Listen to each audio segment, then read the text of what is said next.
Stance on the vaccines, mandates of any kind. I strongly oppose to any mandates, mask or vaccine. It should be our choice. They're our children. It's our bodies. If y'all want it, that's fine. If I want it, that's fine. If you don't, it should be fine. It should be a choice. There seems to be an issue going around the state, country, the world. However, with our schools, kids have to stay 3 to 6 feet apart. They have to wear a mask all day. You want them to get vaccinated, but we can have football games, concerts, huge fairs and festivals. Can't have political fairs and festivals. You can have big fairs and festivals with no mandates whatsoever. So I don't understand why small children have to have these mandates in. So please just continue on with our current reentry plan and let us parents choose what's best for our children and our families. Thank you. Thank you. Thank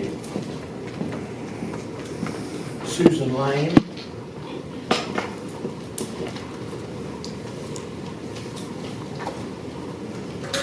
Thank you all for your time this evening. I've been here several times, and I'm going to continue to be here. I have 3 children still in school. I have a vested interest. I have had children in this school system since 1998. And I have seen a lot of changes, and this is one of the most ridiculous times I have ever seen in my life, that I would have to stand up here and fight for my rights as a parent to make a choice whether or not to have chemicals put in my child's body or to have a mask placed on their face. We have people in this school system that are handing out pamphlets saying if a child between the ages of 12 and 18 are interested in a vaccine, they can come and let someone know. My 12-year-old, my 15-year-old, and my 11-year-old will not be making those choices to come and tell you if they want a vaccine or not. That is my choice as a parent. Secondly, the CDC has gone back and forth. We cannot follow CDC guidelines. They are not clear. They have had so many different back and forth and up and down. They've changed their minds. We can't believe when they say that these vaccines are safe and effective. Are they effective or are they not effective? You can still get the virus. You can still spread the virus if you have been vaccinated. That disproves that they are effective. Safe. Are they safe? They are not safe. On the CDC website, they have reported 400 cases of pericarditis in teens. That affects their heart muscle. It is very dangerous. It can cause lifelong consequences for these children. We don't know if they're going to go out on the football field 10 years from now and fall over dead from a massive heart attack. We have a young man right in our community in Hillsborough that had a massive stroke that is limited to wheelchair access from taking the vaccine.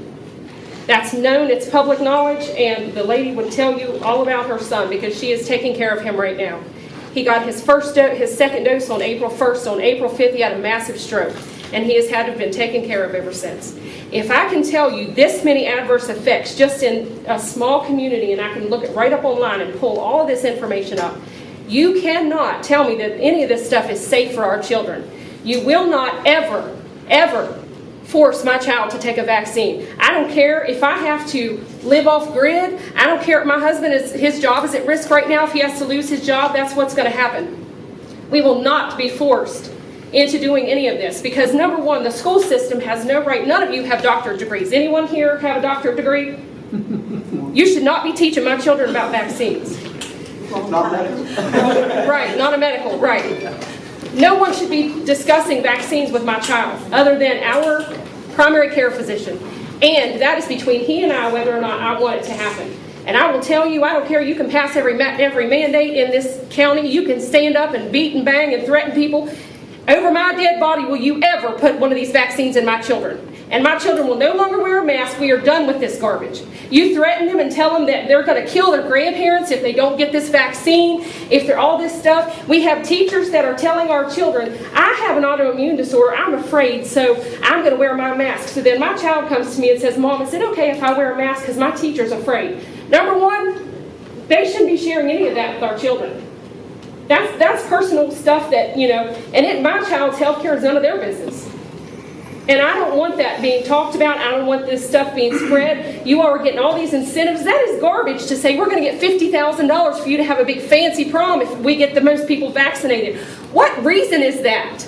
Is that a reason to go get a vaccine? No, absolutely not. We are taking away parents' constitutional rights, our rights as American citizens, and you want us to just sit down and shut up, I will not. I will never submit to it. My children will not submit to it, and they're not going to sit in school every day and education time be wasted on this. I went up to the middle school the other day to pick my children up. You know what they were doing? You know what they were doing?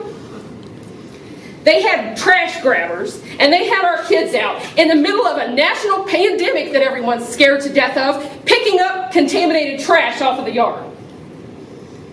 Now, why should my child get a vaccine or wear a mask when they're going to send him out to pick up someone else's garbage out of the grass? Amen.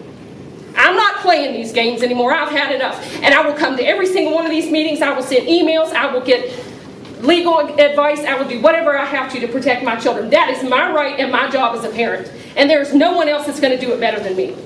Thank you. Right, thank you, sir. Shirley Bailey.